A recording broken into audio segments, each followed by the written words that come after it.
চিন্তা করবে পোলাপান যখন ছাড়ে না জোর করে বসাই, তাহলে আর রোজা ছাড়া বসার কি দরকার? আমিও তাহলে রোজা রাখি এবং আমিও আরো 10 জনের জন্য ইফতারে আসি। এভাবে উদ্যোগ নিলে এই এলাকার কয়েকজন মানুষ উদ্যোগ নিলে দেখবেন এই এলাকার মধ্যে 100 থেকে 100 জন না হলে অন্তত 100 থেকে 70, 80, 90 জন মানুষ নিয়মিত মাসে 3টা রোজা রাখা শুরু করে দিবে। এই যদি এভাবে একটা সিলসিলা শুরু হয়, আপনি যদি চলেও যান, দুনিয়া থেকে চলেও যান, যতদিন পর্যন্ত এই সিলসিলা জারি থাকবে, আল্লাহ কবরে আপনার সওয়াব পৌঁছে দেবে। যে কোনো, এটা তো আমি একটা উদাহরণ দিলাম, এরকম আপনি হিসাব করলে দেখবেন বহুত আমল এমন আছে যেটা সমাজে মরে গেছে, আমল হয় না ঠিক মতো, কিন্তু আপনি যদি একটু উদ্যোগ নেন সমাজের মধ্যে আমলটা শুরু হবে। এবং আল্লাহ রাসূল সাল্লাল্লাহু আলাইহি ওয়াসাল্লামের এই হাদিস থেকে কিন্তু এটা বুঝে আসে শাবান মাসের রোজাকে এত গুরুত্বের সাথে কেন রাখছেন। এই কারণে নবী বলছেন যাকা শাহরুন ইয়াগফুলুন নাস আনহু বাইনা রাজাব ওয়া রমাদান, এটা এমন একটা মাস যেই মাসের মধ্যে মানুষ গাফলতি দেখায়, অথচ যেই মাসটা রজব আর রমাদানের মধ্যে, তো দুই দামি মেহমানের মধ্যে পড়ে যাওয়ার কারণে বেচারা মানুষের চোখে ছাদ একটু কমে গেছে। এজন্য আমি রোজা রাখি যাতে মানুষের কাছেও শাবান মাসের গুরুত্ব বাড়ে। তবে নবী বলেন দ্বিতীয় ব্যাখ্যা, নবী বলেন আর দ্বিতীয় কারণ হলো আল্লাহ তাআলা তার সামনে এই মাসে বান্দার আমল নামা উপস্থাপন করা হয়। নবী বলেন ফাউহিব্বু আইয়ুরফা আমালি ওয়া আনা সাইম, আমি এটা ভালোবাসি আমার আমল আল্লাহর সামনে এমন অবস্থায় হাজির করা হবে যখন আমি আল্লাহর ইবাদতে থাকবো, আমি সিয়ামে থাকবো, আমি রোজার ভিতরে থাকবো। তাহলে দেখা যাচ্ছে যে দ্বিতীয় কারণ নবী বললেন যে এই মাসের মধ্যে তুরফাউল আমাল ইলা রাব্বিল আলামিন, রব্বুল আলামিনের কাছে বান্দার আমলনামা রিপোর্ট, সারা বছরের রিপোর্ট উপস্থাপন করা হয়। আর কারো প্রশ্ন আসতে পারে হুজুর হাদিসে আছে দিনের আমল রাতে আল্লাহর সামনে উপস্থাপন করা হয়, আবার রাতের আমল দিনে আল্লাহর সামনে উপস্থাপন করা হয়। আবার আরেক হাদিসে আছে সোমবার আর বৃহস্পতিবার, সপ্তাহে এই 2 দিন আল্লাহর সামনে বান্দার আমল উপস্থাপন করা হয়। এজন্য নবী সপ্তাহে এই 2 দিন রোজা রাখতেন, সোমবার আর বৃহস্পতিবার। কেউ কেউ ব্যাখ্যা করেন যে নবী রোজা রাখতেন বার্থডে পালনের জন্য। বার্থডে পালনের জন্য যদি রোজা রাখতেন তাহলে বার্থডে তো একটা হবে, 2টা কেন হবে? সোমবার যদি ধরি তার জন্মের দিন, বৃহস্পতিবার তো রোজা রাখার মূল কারণটাই হলো যে আল্লাহর সামনে বান্দার আমল উপস্থাপন করা হয়। তা আল্লাহর সামনে উপস্থাপন যেহেতু করা হয়, নবী বলেন আমি চাই রোজা অবস্থায় আমার আমলটা উপস্থাপন করা হয়। তো বলতে পারেন যে হাদিস তো 3 রকম হয়ে যায়, একটা দেখি দিনের আমল রাতে, রাতের আমল দিনে, আবার সোমবার আর বৃহস্পতিবার সপ্তাহে 2 দিন, আবার দেখি শাবান মাসে। কোনটা সত্য? তিনটাই সত্য। কিভাবে? এক হলো দৈনিক রিপোর্ট, এক হলো সাপ্তাহিক রিপোর্ট, আর এক হলো বাৎসরিক রিপোর্ট। আমরা অনেকভাবে দোকানে হিসাব করি না, দৈনিক রিপোর্ট আল্লাহর সামনে দৈনিক একটা রিপোর্ট উপস্থাপন করা হয়। দিনে যে ফেরেশতারা দায়িত্ব থাকে তারা ডিউটি শেষ করে রাতে আল্লাহর সামনে গিয়ে সেটা উপস্থাপন করে। রাতে যে ফেরেশতারা ডিউটি করে তারা ডিউটি শেষ করে দিনের বেলা আল্লাহর সামনে উপস্থাপন করে, আল্লাহ তোমার বান্দা এই দিন ভর এটা করেছে, রাত ভর এটা করেছে। সপ্তাহে 2বার আল্লাহর সামনে বিশেষভাবে সাপ্তাহিক রিপোর্ট উপস্থাপন করা হয়, একটা সোমবার আর একটা বৃহস্পতিবার। তো বার্ষিক আমলনামা উপস্থাপন করা হয় কোন মাসে? শাবান মাসে। এবং এই মাস উপস্থাপন করার পর আল্লাহ তাআলা বান্দার জন্য অনেক কিছু নির্ধারণ করে দেন। তো এই যে যেহেতু এই মাস উপস্থাপন করা হয়, এজন্য এই মাসে আল্লাহ রাসূল বিশেষভাবে তিনি রোজা পালন করেন, যাতে করে আমলনামা তার একটু ভারী থাকে এবং যেইটাই আমলনামা উপস্থাপন করা হবে ওইটাই তো আমল চালু থাকে। আমরা যখন মাদ্রাসায় পড়তাম স্বাভাবিক একটা ব্যাপার ছিল, মাঝে মাঝে হুজুররা দেখতে আসে না যে পড়ালেখা করছে কিনা, না দুষ্টুমি করছে। তো কখনো এমন যে আপনি একেবারে মাগরিবের পর থেকে পড়া শুরু করেছেন, মাদ্রাসার মসজিদগুলোতে এশার নামাজটা একটু দেরিতে হয়, সুন্নাত টাইম যেটা, অর্থাৎ রাতের যখন 1/3 হয়, 9:30, 9:15, 10:30, এক এক মৌসুমে এক এক রকম। তো মাগরিবের পরের টাইমটা অনেক লম্বা থাকে। তো দেখা যেত পড়তে পড়তে 1 ঘন্টা, 1.5 ঘন্টা, 2 ঘন্টা শরীরটা ক্লান্ত, পুরো টাইম আপনি পড়ায়। হঠাৎ করে শরীর একটু ক্লান্ত হয়ে গেছে, একটু ম্যাজম্যাজ করছে, আপনি একটু অমনোযোগী হলেন, অন্য কোনো দিকে মনোযোগ দিলেন, এমন টাইপের সামনে এসে আসবে, কিরে পড়াশোনা কেমন কষ্টটা লাগে, এতটাই পড়লাম, তারা 2 ঘন্টা একবার দেখতে আসলেন না। এই 1 মিনিটের জন্য একটু খালি অন্যদিকে মনোযোগ দিলেন, এখনই আসা লাগলো, একটু আগে পরে আসতে পারলেন না, একটা কষ্ট লাগে। এখন আল্লাহর সামনে তো আমলনামা উপস্থাপন করা হবে, তো এখন এমন তো হতে পারে যে যেইটাকে উপস্থাপন করা হবে ওই টাইমে আমি গাফলতিতে আছি, ওই টাইমে সারাদিনের মধ্যে ওই টাইমে আল্লাহরে বলে আমি অন্য কোনো কাজে জড়িয়ে পড়েছি। আল্লাহ দেখতে পাচ্ছে আরে কি অবস্থা, বান্দা তোর আমলনামা এখন দেখানো হবে, এই টাইমে তুই গাফলতির ভেতরে আছিস। এজন্য রোজা এমন একটা আমল যতক্ষণ চলে পুরোটাই সওয়াব লেখা হতে থাকে, যতক্ষণ চলে পুরোটাই।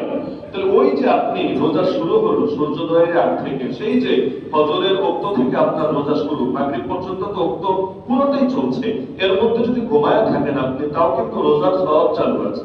ঘুমালে নামাজ পড়তে পারেন না, নামাজের সওয়াব নাই, অন্য আমল করতে পারেন না, সেটা সওয়াব নাই, কিন্তু রোজা তো ভাঙে না, রোজা তো চালু আছে। তাহলে ঘুমিয়ে থাকলেও সওয়াব, বাথরুম করতে থাকলেও সওয়াব, গোসল করতে থাকলেও সওয়াব, যা করতে থাকবেন, যদি চাকরি করতে থাকেন, ব্যবসা করতে থাকেন, ওই টাইমে আল্লাহকে ডাকতে পারছেন না, জিকির করতে পারছেন না, তাও কিন্তু সওয়াব চালু আছে। কিছু আমল এমন শুরু থেকে শেষ অবধি সওয়াব চলতেই থাকে, চলতেই থাকে, চলতেই থাকে।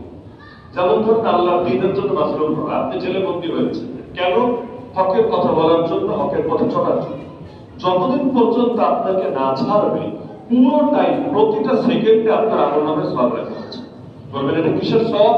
এটা সবরের সওয়াব, এটা ইস্তেকামতের সওয়াব, এটা বিপদে পড়ে আল্লাহর উপর রাজি এবং খুশি থাকা, রাদিতু বিল্লাহি রাব্বা, এর সওয়াব। বহু আমলের সওয়াব লেখা হচ্ছে।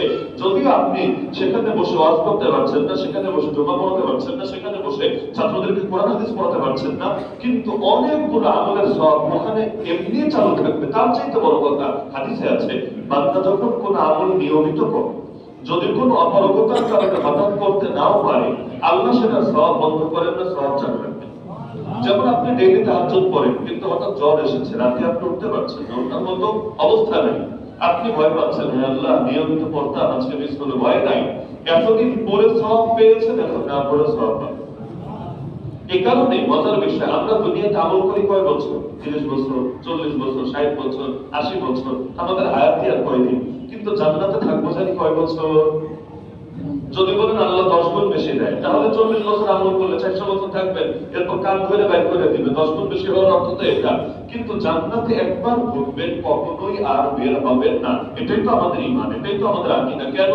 এখন যদি বলেন যে না 100 কোটি বছর পর বের হবে, তাও হয়তো ধরা যায়, এটা একটা গুণ, কিন্তু আমরা বলছি অনন্তকাল, অনন্তকাল, তাহলে কয় গুণ বেশি দিলেন? এই শব্দটাই ভুয়া, মানে কয় গুণ চলে না, এটা কোনো গুণ নাই, এটা কোনো সীমা নাই, এটা কোনো পরিসীমা নাই, অনন্তকাল। কেন?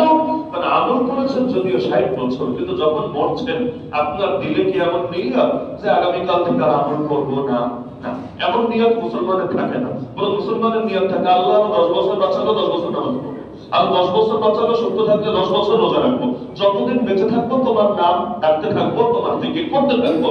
এই যে দিলের মধ্যে অনন্তকালের নিয়ত আছে, আর বললেন যে এটা তো আপনার হাতে না, আপনার অপারগতা, আল্লাহ তাআলা দিয়েছেন আপনাকে, আল্লাহ মৃত্যু দিয়েছেন, আমল স্বাভাবিকভাবে বন্ধ হয়েছে, সওয়াব কিন্তু বন্ধ হয় নাই, আল্লাহ অনন্তকালের সওয়াব আপনাকে দিয়ে দিয়েছেন। এজন্যই আমল করি কয় বছর, কিন্তু জান্নাত অনন্তকাল। একইভাবে কাফের পাপ করেছে কয় বছর, কিন্তু জাহান্নাম অনন্তকাল। কেন? কারণ ওর ভেতরে এমন তো না যে ওর নিয়ত ছিল ভিন্ন কিছু, ও তো এই অবস্থায় চালু আছে, এবং আমলটা কুফরি আমলটা জারি রেখেছে। তো যদিও এখন মরার কারণে কুফর চালু করতে পারছে না, কিন্তু ওই অনন্তকাল কুফর করলে যা হতো আল্লাহ তাআলা সেটা তার আমল নামে দিয়ে দিয়েছে। সুতরাং এখন কেউ যদি কারাগারে বন্দী থাকে, হকের কথা বলে, বাইরে থাকলে সে দিনের যেই যে খেদমত করতো, আল্লাহ সবগুলো সব ইনশাআল্লাহ ইনশাআল্লাহ তার আমল নামে যোগ করতে থাকবে। তো মুমিনের জন্য বলতে কিছু নেই।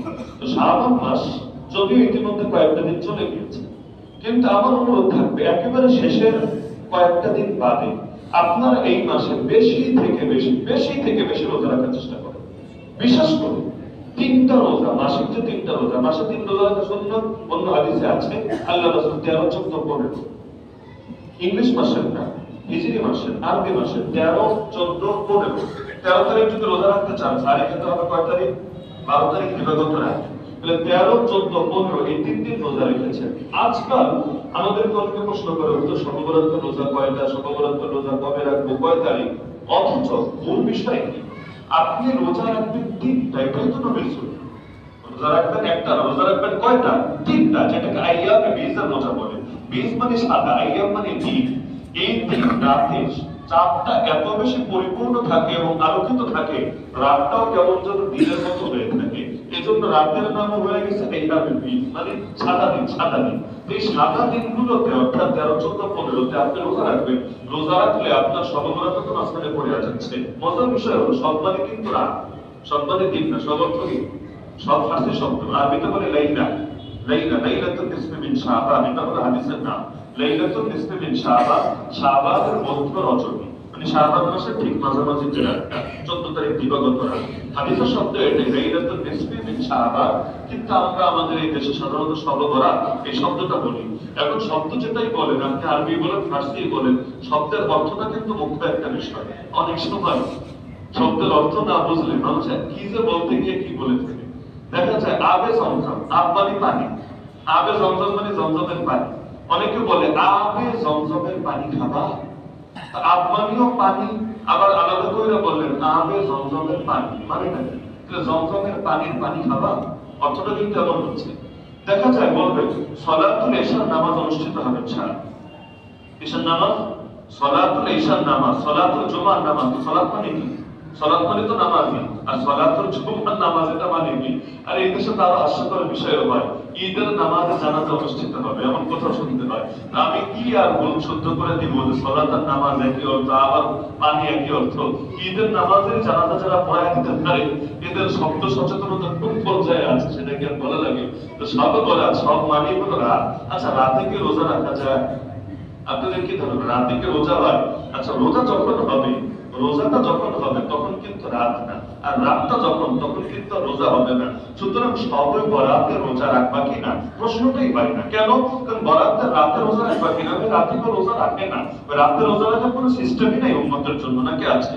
রাতে যদি না খায়ও থাকে এটা তো রোজা না, রোজা তো দিনের বেলা হয়। তো সবে বরাতে রোজা রাখবা কিনা এই প্রশ্নটাই তো হয় না। এখন বলবেন ওই যে হাদিসে বলা আছে তোমরা রাতের বেলা ইবাদত করো আর পরের দিন তোমরা রোজা রাখো।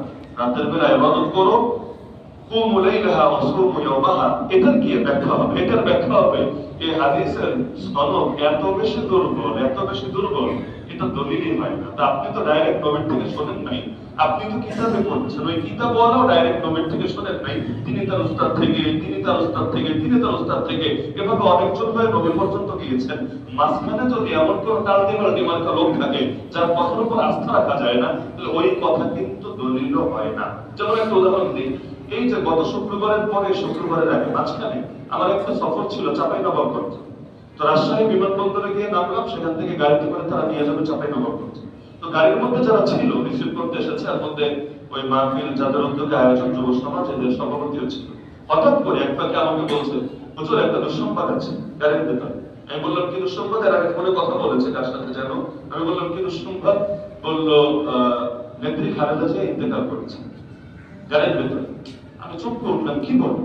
আমি বললাম আচ্ছা এটা কি আবার ওই করোনা কি বলে ওই যে জুলাই আন্দোলনের টাইমে ইন্তেকালের মতো নাকি? মানে ওই সময় একবার খবর পেয়েছিলাম যে ইন্তেকাল হয়েছে, জানাজাও নাকি হয়ে গেছে। তখন তো ইন্টারনেটও নাই, আর আমাদের তো টেলিভিশনও নাই, মাধ্যম যাচাই করার কোনো খোঁজ খবরও নাই। পরে যখন ইন্টারনেট আসলো দেখলাম না, সব স্বাভাবিকই আছে, কিন্তু বাঙালি কেউ বুড়া হলে কয়েকবার তার মারে, মারার পর আবার লাইভে এসে বলা লাগে মেরে দোস্ত আর বুজুর্গ আর ভাই আমি এখনো মরি নাই, এখনো দুনিয়াতে জিন্দা আছি। দেখবেন অধিকাংশ মুরব্বী মানুষ, বিশেষ করে যারা হসপিটালে ভর্তি থাকে, কয়েকবার তাদের মরার খবর হয় আর লাইভে এসে এসে বলা লাগে আমি জিন্দা আছি। পরে যখন আসলে মরে তখনও মানুষ সন্দেহ থাকে না এটা মনে হয় কথাটা সত্য না, কথাটা ভুয়া, রাখালের গল্পের মতো। যেমন দুনিয়াতে ইমাম মাহদী নামে কত ভণ্ড যে দুনিয়াতে আসলো। ওই রাজবাড়িতে আমরা দেখেছিলাম, রাজবাড়ি গোয়ালন্দে এক লোক আছে নিজের ইমাম মাহদী দাবি করে। হুজুরের বাড়িও তো রাজবাড়িতে তো জানা আছে, নিজেকে মাহদীও বলতে পারে না, বলে ইমাম মেহেদী, ওই হাতের মধ্যে লাগায় মেহেদী, ইমাম মেহেদী। তো এখন দেখা যায় ওই পাগল এখানে দাবি করে, এরকম কত পাগল এক বাংলাদেশী আছে নিজের ইমাম মাহদী দাবি করে। তুই ভণ্ড মাহদী দেখতে দেখতে দেখতে পরে যখন আসল মাহদীর সামনে আসবে অনেকে বলবে ধুরো কত মাহদী এলো আর গেল, পুরান পাগলের ভাত নাই বেটা, নতুন পাগল এসেছো। এই একটা সমস্যা হয় যে কেউ যদি ওই চুন খেয়ে জিব্বা পড়ে তখন দই দেখলেও তার কেমন কেমন লাগে, মানে দই দেখলেও তার ভয় লাগে। আমি জিজ্ঞেস করলাম সত্য কিনা? বলো হ্যাঁ, ওই ওই দল করে, ওই দলের অমুক জায়গার এক নেতা আমাকে নিজে বলেছিল। দলের নেতাকে ভুল বলে নাকি? আমিও চিন্তা করলাম আসলে তো দলের নেতা তো ভুল বলার কথা না, তারপরে একটু সন্দেহ থাকলো অন্তরে, যা পরে গিয়ে যাচাই করা যাবে। পরে কিন্তু যাচাই করা গেল না, আসলে পুরাই ভুয়া। কোত্থেকে এই খবর আবিষ্কার হয়েছে, মেডিন চাপাইয়া মেডিন রাজশাহী, কোত্থেকে খবর আবিষ্কার হয়েছে আমরা ভালো জানি। তো অনেক সময় এমন হয় যে সত্য সংবাদের আগে মিথ্যা সংবাদটাই দ্রুত ছড়ায় যায়। আল্লাহ রাসূল শহীদ হয়েছেন এমন সংবাদ ছড়িয়ে গিয়েছিল উহুদের ময়দানে, শয়তান নিজে ছড়িয়ে দিয়েছে, এবং অনেক সাহাবীর মনোবলই ভেঙে গেছে। আয় আল্লাহ, নবীর সাথে যুদ্ধ করতে আসলাম, নবী নাই, তাহলে এখন কিভাবে আমাদের আলাদা একটা ফ্যাশন চলে এসেছে। এই গুজব বাণিজ্য এটা বড় কঠিন জিনিস। আজকালকাও যেমন গুজব ছড়িয়ে বিভিন্ন ভাবে মানুষের দিল ভেঙে দিতে চায়, ওই জামানে এমন বলতো। তো বলছিলাম, কখনো এমন হয় যে এমন কোন লোক তথ্য দেয় যে তথ্যটার উপর বেশি আস্থা রাখা যায় না। তো হাদিস নবীর থেকে তো ডাইরেক্ট শোনেন নাই, যার থেকে শুনলেন এইরকম টাইপের যদি কোনো লোক হয় যার কথার উপর আস্থা রাখা যায় না, তো সেই হাদিসটা শরীয়তের দলিল পায় না। সুতরাং ওই 15 তারিখ রোজা রাখা শুধুমাত্র শবে বরাত হওয়ার কারণে, আগের রাত শবে বরাত হওয়ার কারণে সুন্নাত, এই দাবি যদি কেউ করে, ও না হাদিস বোঝে, না ফতোয়া বোঝে, না মাযহাব বোঝে, না কিতাব বোঝে, কিছুই বোঝে না, বরঞ্চ নতুন করে জ্ঞান শিক্ষা করে আসতে হবে। তাহলে বলবেন কি এই তারিখ রোজা রাখা কি যাবে না? আমি বললাম, রোজা তো আমার পুরো আলোচনার মূল খোলাসা কিন্তু দুইটা। শাবান মাসে বেশিরভাগ দিনই আমরা রোজা রাখবো, এটাই উত্তম, এটাই নবীর অনুসরণ। কারণ আল্লাহ নবী রেখেছেন শেষের কয়েকদিন বা অধিকাংশ দিনে রোজা রাখবো। তাও যদি না পারি 3 দিন তো রাখবোই রাখবো ইনশাআল্লাহ, 13, 14, 15। এটা শুধুমাত্র এই কারণে না যে ওই 14 তারিখে রাতের আলাদা ফজিলত আছে, বরং এই কারণে এই 3 দিন আমার নবী রোজা রেখেছেন, রোজা রাখাকে সুন্নাত করেছেন, এবং এই 3 দিন রোজা রাখলে আল্লাহ 30 দিন রোজা রাখার সওয়াব দিবেন। তো পুরো মাস পারি বা না পারি, 3 দিন যদি রাখি, আল্লাহ তাআলা তো বাকি দিনগুলোর সওয়াব আমাকে দিয়ে দিচ্ছেন। যেমন লাইলাতুল কদর আপনার কখনোই মিস হবে না যদি এশার নামাজ আর ফজরের নামাজ জামাতের সাথে পড়েন। সারা রাত যদি ঘুমায়ও থাকেন, আপনার লাইলাতুল কদর মিস নাই। কেন? হাদিসে আছে যে এশা আর ফজর জামাতের সাথে আদায় করে, আল্লাহ পুরো রাত ইবাদতে থাকার সওয়াব তার আমলনামায় লিখে দেন। আর ইতিকাফ করলে তো মিসই নেই, কারণ ইতিকাফ করলে জামাত তো পাবেনই। এই যে মসজিদের ভেতরে আছেন, এর চাইতে দামি আমল আপনার জন্য কি হয়? এই ইতিকাফে থাকবেন আর লাইলাতুল কদর কপালে জুটবেন, এটা সম্ভবই না। তো সুতরাং কেউ যদি লাইলাতুল কদর পেতে চায়, তার জন্য একটা সুযোগ হলো, মোক্ষম সুযোগ হলো, সে ইতিকাফ করবে আর লাইলাতুল কদর জিন্দেগি তো মিস হবে না। তাহলে শাবান মাসে আমরা 3টা রোজা রাখার চেষ্টা করবো তো ইনশাআল্লাহ। এই সপ্তাহে বলে দিচ্ছি, এই কারণে 3 রোজা রাখতে চাইলে এটা আগামী শুক্রবার বললে হবে না, বরং এর আগ থেকে আপনাকে সূচনা করতে হবে। আমি আশা রাখবো আপনারা 3টা রোজাই রাখবেন, 13, 14, 15। মাঝখানে এই যে 14 তারিখ দিবাগত রাত, যেটাকে আমরা শবে বরাত বলি, এটার ব্যাপারে একটা সহিহ হাদিস আছে, একটাই, যে হাদিসটা সহিহ ইবনে হিব্বানে আছে এবং শুআবুল ঈমান কিতাবের মধ্যে আছে। আল্লাহ রাসূল সাল্লাল্লাহু আলাইহি ওয়াসাল্লাম বলেন, হাদিসটা থেকে গুরুত্বপূর্ণ একটা শিক্ষা মাথায় গেঁথে রাখবেন। অনেকে জিজ্ঞাসা করে না শবে বরাতের আমল কি, শবে বরাতে করব কি? আল্লাহ নবীর ভাষ্য থেকে বড় শিক্ষাটা মাথায় গেঁথে রাখবেন। শবে বরাতের মূল আমল হলো ছাড়ার আমল। এক হলো করার আমল আর এক হলো ছাড়ার আমল। করার আমল যেমন নামাজ, এটা করার আমল। ছাড়ার আমল যেমন চুরি, ডাকাতি, জিনা, এগুলো হলো ছাড়ার আমল, করার আমল না। তো এই রাতের মধ্যে আল্লাহ রাসূল বলেন, হাদিসের অর্থটা আগে খেয়াল দেন। আল্লাহ রাসূল বলেন, ইয়াত্তালিউল্লাহু আযজা ওয়া জাল্লা ইলা খালকিহি ফি লাইলাতিন নিসফি মিন শাবান। শাবানের মধ্য রজনীতে, লাইলাতুন নিসফি মিন শাবানে আল্লাহ তার সমস্ত মাখলুকের দিকে নজর দেন। আল্লাহ সবার দিকে নজর দেন। ফায়াগফিরু লিজামিই খালকিহি, এরপর আল্লাহ তার সমস্ত বান্দাকে ক্ষমা করে দেন। তবে 2 শ্রেণীকে ক্ষমা করেন না, ইল্লা লিমুশরিকিন আও মুশাহিদিন। 1 নম্বর শ্রেণী হলো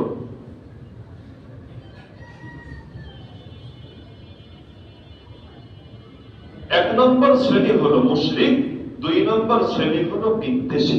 1 নম্বর শ্রেণী কারা? মুশরিক। 2 নম্বর শ্রেণী বিদ্বেষী, যাদের ভেতরে অন্যের ব্যাপারে বিদ্বেষ আছে।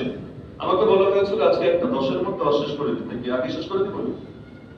তারা থাকলে বলেন, আমার সমস্যা নেই। আমি 5 মিনিট বললে আমার সমস্যা নেই, আর 1 ঘন্টা বললে আমার সমস্যা নেই। 10 পর্যন্ত চলবে না, এখন শেষ করবে। আমি নিজে কনফিউজ হয়ে যাই মাঝে মাঝে পরিবেশ দেখে, আমার বিশেষ করা উচিত না বলা উচিত। এই এলাকার পরিবেশের সাথে ম্যাচ খেতে আমার আর একটু লম্বা সময় লাগবে। আমি এখনো সব কুল কিনারা বুঝে উঠতে পারছি না, যেহেতু সময় দিতে পারি না। শুধু জুম্মার আগে ঢুকি আর জুম্মা করিয়ে বের হয়ে যায়, আমার একটু লম্বা সময় লাগবে, এজন্য সরি আফওয়ান। আচ্ছা, তো এখন আল্লাহ এই রাতে তার সমস্ত বান্দাকে ক্ষমা করে দেন। কথাটা ব্যাপক না? আমাকে, আপনাকে, আমাদের সবাইকে আল্লাহ ক্ষমা করে দিবেন। ইবাদতে থাকলেও ক্ষমা করবেন, ঘুমায় থাকলেও ক্ষমা করবেন। কিন্তু 2 শ্রেণী সারা রাত নামাজের কথাটাও ক্ষমা করবেন। হাদিসের অর্থ কিন্তু এটাই হচ্ছে আল্লাহ সবাইকে মাফ করবেন, কিন্তু দুই শ্রেণীর কপালে ক্ষমা নাই। ওরা যদি সারা রাত আল্লাহরে ডাকে তাও ক্ষমা পাবে না। কোন দুই শ্রেণী? এই দুইটা শ্রেণী মাথায় গেঁথে রাখবেন। আমি আগে বলেছিলাম শবে বরাতের মূল কাজ হলো ছাড়ার কাজ। ছাড়ার কাজ, করার কাজ যদি করতে পারেন আলহামদুলিল্লাহ, ফজিলতের রাতে যা করবেন সেটারও ফজিলত আছে। কিন্তু যদি এই দুইটা জিনিস ছাড়তে না পারেন, যত যাই করেন, আপনার পুঁজি নাই, বাজার করলেন 10,000 টাকা, এমন ব্যাগে দিলেন ব্যাগের তলা ফাড়ে, মানে নিচ দিয়ে এটা বহন করার মতো যোগ্যতা নেই, নিচে ছিদ্র, তো বাজার যাই রাখেন না কেন এটা অটোমেটিক নাই হবে, বাসায় এসে বউয়ের কাছে কথা শোনা লাগবে, ছাড়া কিছু হবে না। তো এই রাতে আল্লাহর পক্ষ থেকে ক্ষমা পেতে চাইলে কাজ কয়টা? দুইটা। এক নম্বরে শিরিক ছাড়তে হবে। শিরিক, কোন শিরিক রাখা যাবে না। আজকে থেকে নিয়ত করেন, যেহেতু একটা সপ্তাহ বাকি আছে, মাত্র এক সপ্তাহ, বেশি না। আল্লাহ যত প্রকার শিরিক, বড় শিরিক হোক ছোট শিরিক হোক, ছোট শিরিক মানে লোক দেখানোর জন্য কাজ করা, লোক দেখানোর জন্য নামাজ পড়া, লোক দেখানোর জন্য দান করা, লোক দেখানোর জন্য যাই হোক, যে কোনো আমল হোক, সেটা হজ হোক, দান সদকা হোক, মসজিদ মাদ্রাসার খেদমত হোক, সেটা ওয়াজ হোক, সেটা বয়ান হোক, সেটা তেলাওয়াত হোক, সেটা জিকির হোক, যাই হবে লোক দেখানোর জন্য, এটা ছোট শিরিক। এর দ্বারা আমলের সব নষ্ট হয়ে যায়। আর বড় শিরিক কোনটা? আল্লাহর অধিকারে যদি অন্য কাউকে নিয়ে ভাগ বসায়। যেমন গায়ব জানেন আল্লাহ, আপনি বললেন যে কেউ হাত দিয়ে গায়ব বলে দিতে পারে, ভাগ্য পরিবর্তন করতে পারেন আল্লাহ। আপনি বললেন অমুকের কাছে গেলে পাথর একটা কড়াই দিলে যে ভাগ্য পরিবর্তন করে, বিধান দিতে পারেন আল্লাহ। আপনি বলে দিলেন অমুকই বিধান দেওয়ার অধিকার রাখে, আল্লাহর বিধানকে নিষিদ্ধ পর্যন্ত করে দিতে পারে। এরকম যত শিরিক হতে পারে, শিরিক ছাড়া লাগবেই লাগবে। এই শবে বরাতে ক্ষমা পেতে চাইলে যদি শিরিক থাকে, সারা রাত যদি নামাজও পড়েন, একদিকে নামাজ পড়ে রাত কাটালেন, আরেকদিকে আপনি মনে করেন সকল ক্ষমতার মালিক জনগণ।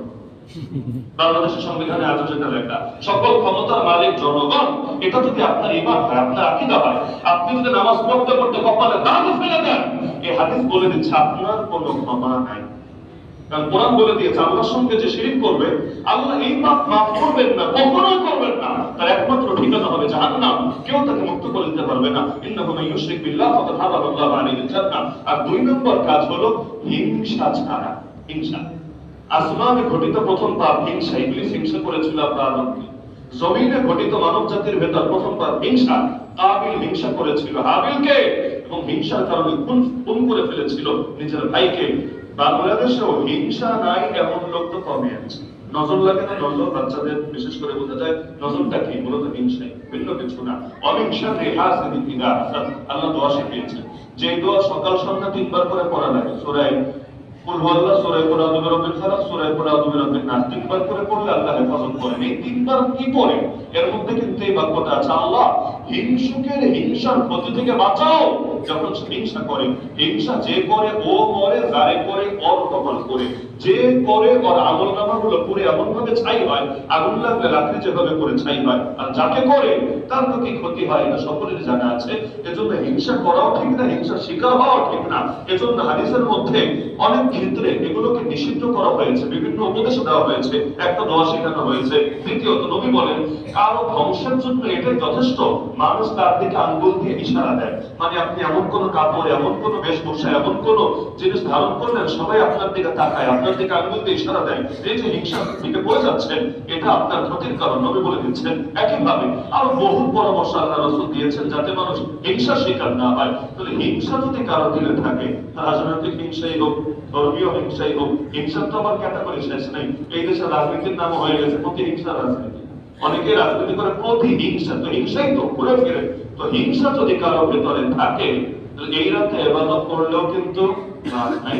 নবী বলেছেন এক সাহাবীকে, তুমি যদি এমন ভাবে সকাল করতে পারো যে প্রতিদিন সকালে যখন উঠবা কারো ব্যাপারে তোমার দিলে হিংসা থাকবে না, আল্লাহ তোমার জান্নাত দিয়ে দিবেন।